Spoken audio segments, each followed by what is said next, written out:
So we're gonna have to destroy his bubble nest, but we'll make a new one.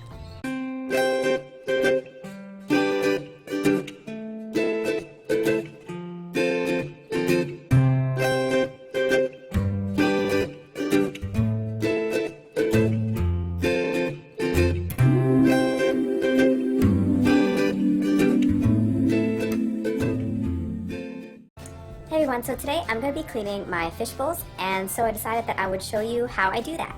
So I'm just going to show you before and all the steps that I go to clean my 1 gallon fish bowls, and then also kind of do a time lapse for you to show you how long it takes, because it does take me around 45 minutes to get all 3 of them. Now I will have my mom helping me out, so it does speed it up a little, but yeah, so I'm just going to shortly walk you through the process, so let's go do it together. So this is Horatio's bowl before, and of course it is January 2nd today, so we've just kind of come out of the Christmas stuff, so today we're going to put away all the Christmas stuff and go with the more generic things. And this is Journey's before, and lastly we got Draco's bowl before the water change. Let's get down to it. So I'm just going to start off by taking out all of the ornaments out of the bowl and putting them on the sink right here, right next to my sink.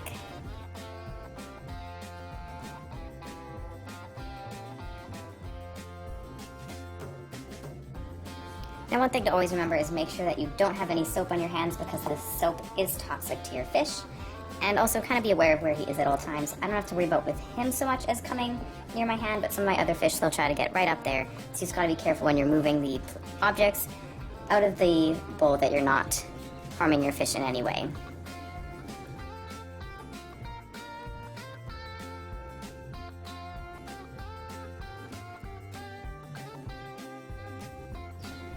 Next, you're going to want to put some of the water that he has into his bowl into one of the cups. I just have it laid in the sink right there, and my mom is going to dump the water into the cup, so that way there's not too much of a shock that he's in a different sort of water temperature. And just kind of fill it up, and then when you have the bowl, just grab a little bit of a small net that won't hurt his fins too much, and then of course you can scoop them out and put them into the cup there. And the cups that I got from PetSmart, they actually say Millbed on them because that's how they came at the store, so they only got their own little cup. And then put on the lid in case he tries to jump out. My fish don't really jump that much, but safety precautions. Okay, so when it comes to washing out a bowl like this, I do 100% water changes because it's only 1 gallon, and when I add the water, it's the same temperature, and so it doesn't hurt them at all. But you want to rinse out the bowl just by using some tap water and rubbing your hands along the sides to remove any slime that might have gotten on the sides, and then wipe it out with the tea towel or any kind of small cloth. And then repeat the process about a couple of times. And in order for all the stones not to go down the drain, I put in one of those little plug things that lets the water through but not anything too big. And one thing I'm going to be adding is these new ornaments that were in my previous video that I showed you earlier. These are the ones that my fish got for Christmas from me. So this one was for Horatio, so this is the little ship and the little anchor / life preserver combination. And I'm also going to be combining it with these blue stones. These stones have also been previously washed from the last time that I used them, but because I have not used the new ornaments yet, make sure you pre-wash them without soap before adding them into your bowl, just to get off whatever might have been in store from shipping, handling, and touching.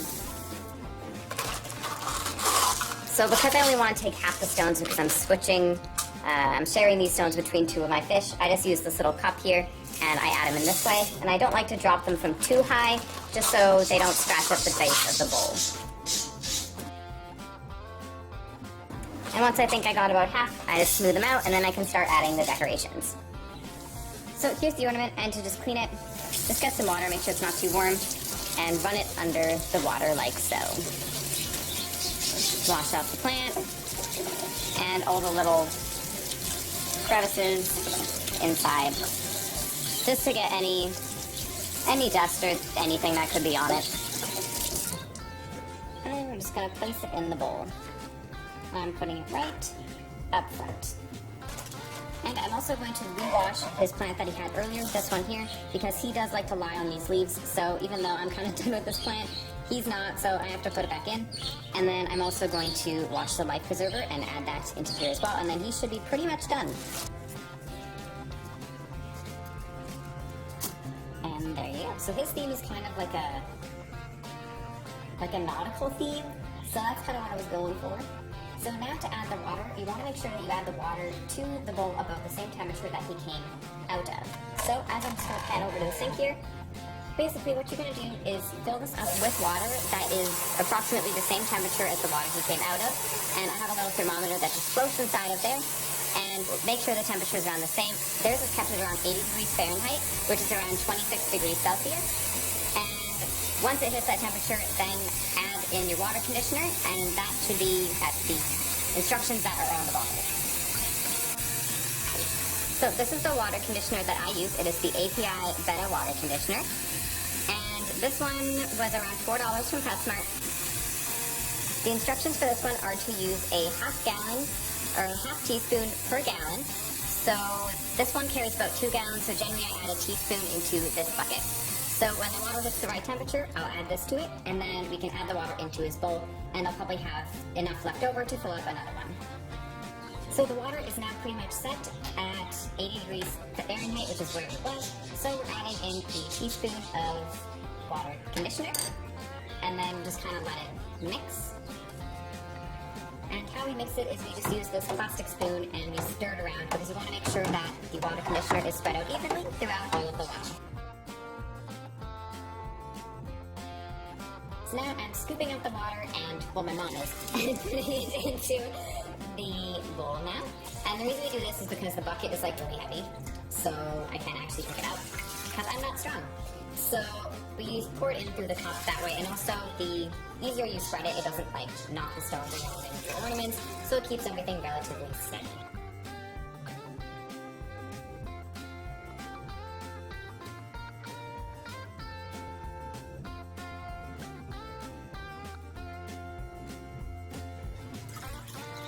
Okay, and at this point we're going to stop and add in the heater, and you want to make sure that you leave a little bit of a space so that you have enough room for the heater to go in, because the heater will obviously take up space and will cause the water level to rise, and the same goes for the thermometer.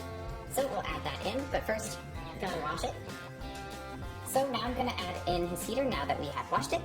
And like I said, I'm going to put it behind the plant just to disguise it a little bit better. And it helps if you push the suction cup against the side of the bowl and kind of attach the bottom suction cup and then slide it down attached, opposed to having to attach it when it's all the way fully in. And then you want to slide it down as close to the bottom as you can, again for the purpose of the water line and evaporation causing it to rise a little bit, but you want to make sure you don't put the cord underwater too. And once you have that, then you'll quickly add the thermometer and then of course your fish, and then you're pretty much done. Thank you. So we're going to add in the thermometer right here. And like I said, you want to make sure that you can see it, because this one you don't want to hide, because if you can't read it, it's not much help. As long as you can kind of see the target range, which you can see in between the plant there. Is that attached? Okay, that's it. And yeah, now we're just going to add the fish. Ta-da! So this is the finished bowl and my little happy fish. So now we'll move on to the next one. And if you feel like topping up the water at all, if you're not worried about your fish jumping out, you can also put the water up to here. I generally do top it up a little bit because my fish don't jump. I don't know, I have weird betas. So you're just going to kind of top it up to make sure that it's at the level mark. And again, this also helps against evaporation problems. The higher the water is at the start. And then you are officially done. And of course your fish will just kind of be moving around and checking it out. As you can see, he's checking it out there. But we don't have time to stare at him because we have 2 more fish to do, and it's almost 5 o'clock.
So this is her final product. As you can see, it is very pink, purple, and just overall very girly with the matching purple stones and her new plant. And I've also got some pillars in the background there. And then here he's kind of going for like a deep blue ocean theme. So I've got the sunken log, the dolphins, and 2 different blue plants, and then the leaf, of course. So that is what he gets. Hey everyone, so I'm just going to do a quick closing because my camera's about to run out of space, but I just wanted to thank you for watching. So here's some various bowls with fish that are compatible with bowls. This bowl here has got zebra danios. Zebra danios are a tiny active little fish which in a large bowl with a large surface area can do quite well. One of the reasons is because they will breathe directly off the surface if they need to, whereas many species of fish, if the oxygen level depletes in the water, they won't breathe off the surface. It's also got a sucking catfish in there. Sucking catfish are pretty much so robustly hardy that they'll live in anything. And they've also got some golden medaka. So these are all temperate water fish that can survive in a bowl. There is a little piece of polyfilter in there. Could be hidden at the bottom a bit more appropriately, but that's okay. And the polyfilter is going to suck organic out of the water, which is going to help their redox potential and dissolved oxygen level stay a bit higher. I would be recommending regular water changes if you do embark on a very basic setup like this. Now this one has got a rosy barb in it, and it looks like it for now. This one's got a couple of fantail goldfish. This one's got some zebra danios in it. Another sucking cat. Don't put the sucking cats with goldfish, because I have had problems with the sucking cats actually sucking on the goldfish and killing them. That one over there's got a fighting fish in it. Fighting fish are probably one of the most appropriate fish for a bowl. And this one's got mountain clouds in it. Mountain clouds are also quite appropriate for a bowl because mountain clouds are so tiny, they have so little demand that they actually do quite well. It's also got a paradise fish in it, an albino paradise fish. Once again, we'll also take air off the surface if it needs to. So here's just some ideas for various fish that can go in the bowls besides goldfish. Goldfish being one of the least appropriate because they grow so fast and they grow so big. Most of these smaller species of fish are actually a much better idea than the goldfish. And the cool thing about these fish too is that you'll notice when they're running around the bowl, when they're at the back of the bowl, they look really massive, and when they're at the front of the bowl, they look really small due to the convex nature of the bowl itself. So we really recommend bowls as a last resort. If you have got a circumstance where you can't have power, or there's no reason, or if there's a particular reason why you can't have a real aquarium, then this is a last stitch option. And regular water changes and understocking is the key. So you don't want to put many fish in the bowl, and you want to make sure you put polyfilter in there. And other products such as Easy Life really help too, because Easy Life will also help with maintaining your dissolved oxygen level and redox. The other thing that's surprisingly good too is oxygen blocks. They're really good for the fish as well. But yeah, very interesting, very effective, very cheap.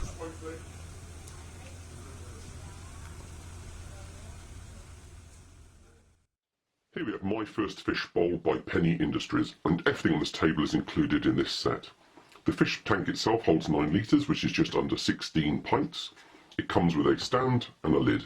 The actual fish tank itself is a little bit wobbly and absolutely does need to sit on this stand, so I'm just going to bring that forward to show you how it sort of sits in and it locks in there. So there's that little ring that gave it a little bit of instability on the table, but actually on the stand it's very, very stable. And it actually makes it easier then to pick up. So of course, once this is full of water, there's going to be a fair amount of weight in there, and that certainly makes it easier when you're actually washing it and cleaning it and changing the water. The lid, of course, optional if you want to use that, but you can pop that on top, and that just gives a little bit more protection, certainly from light and anyone brushing up against it, etc. And it gives the actual fish tank an overall neater look and feel, but you don't need to have that on if you don't want to. The main weight in the box, the actual box itself in total is 1.6 kilograms, is actually this gravel here. So you actually get a couple of bags of gravel which needs to be washed thoroughly before you put in, but it's not particularly colourful and a little bit disappointed by the gravel itself, but absolutely as a starter set, essential. I don't think I'm going to use this. I think I want something a little bit paler, a little bit lighter than this colour here. It's a little bit too much like you have in your driveway.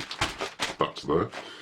You get a little accessory sheet to explain some other Penny Industry products and their crystal clear range, as well as 2 free sachets, sort of sample sizes, where you've got here a tap water treatment as well as an aquarium cleaner. Now these 2 little sachets, each one can treat about 38 litres of water, so you can get multiple uses out of this. So even if you're cleaning your water bowl, which is 9 litres of water, on a weekly basis, you've got many weeks' use from each sachet. So that's a good get you going until you get down to your local aquarium to see what else you need.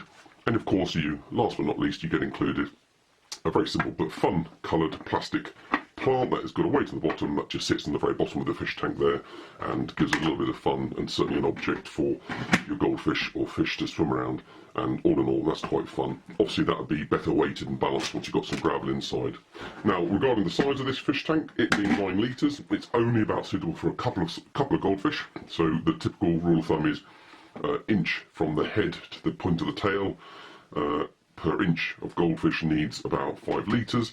So this is 9 litre tank, so we're not talking very large goldfish, we're talking classic fairground sized goldfish, but it's certainly ample to get a couple of goldfish going, and certainly as it sets out to be a very good My First Fish Bowl, and certainly better than any bag or small round goldfish bowl that you might pick up at a fairground. So perfect to get the kids going. It's not expensive, you can get this in the UK from both Argos and Homebase, quite readily available. It's only about £13, and like I say, because it's an all-in starter kit, pretty impressive. I'm going to get this filled up and in use and show you this with a couple of fish inside in just one moment. And here it is, full of water, and I'm going to just pop the lid on so you can see it with the extra protection. And it's a little bit of a snug fit, but nothing too bad. You need to sort of flex the sides just a little bit to get it on off. So it's certainly it doesn't lock on, but it certainly doesn't knock off either. You're not going to just gently tap that and it won't come off at all, so that's quite good. So when it does lean on it a little bit whilst they're adding the fish food into the tank, that's not going to become a problem, which is quite a nice tip. On the very back of the leaflet from Crystal Clear, the Penny Industries details and the website and the phone numbers given at the bottom, and on the back you've actually got some information and handy tips for looking after goldfish, which is absolutely what this is. Perfect for the classic 1 or 2 goldfish from a fairground. They're going to be much happier in here than any bag or a very small goldfish bowl that you might buy from a fairground site. I'm just going to pop in a couple of fish. Now they're not actually real fish, you'll quickly spot that, but there's a goldfish sized aquabot swimming around there, so there's certainly room for one, and these fish are pretty proportional to classic goldfish. They are about 1.5 inches from head to V of tail, and there's a little clownfish I'm just popping in as well. So they're both robotic fish. I didn't want to stress any real fish in this video, but as you can see, they're quite happy swimming around. There's a reasonable amount of depth for them to ascend and descend in. Obviously you're going to want to look at a little bit more entertainment for them than just the one plant, and whether you're going to get a castle or a little cave, etc. And there's plenty of places you can get these from, but something similar to one pictured on the back there, and perhaps even more slightly coloured gravel than the gravel that was supplied in this box. Not that I think the goldfish mind the look of the colour of the gravel, I think it's more of a personal preference. So there we have My First Fish Tank, perfect for small fish in the house. It's surprisingly robust, feels good, doesn't feel like it's going to scratch easily, very, very clear as you can see. You really have no problems at all seeing through there. The lid on the stand, they're dark, but it certainly doesn't ruin the vision at all, so you can see they're quite well lit, although obviously I'm making a video, so I've got good strong lights above here, and you can see the reflection, but you can see that even with the lid on, plenty of light getting in, without dazzling the fish. You obviously don't want direct sunlight to try to discourage growth of any of the green bacteria, etc. in the water, so this is the kind of way you see it anyway under an electric light, and as you can see, perfectly suitable, good size, and I think for the price you really can't beat this as a fish starter kit. Thank you for watching. Please feel free to like, subscribe and comment.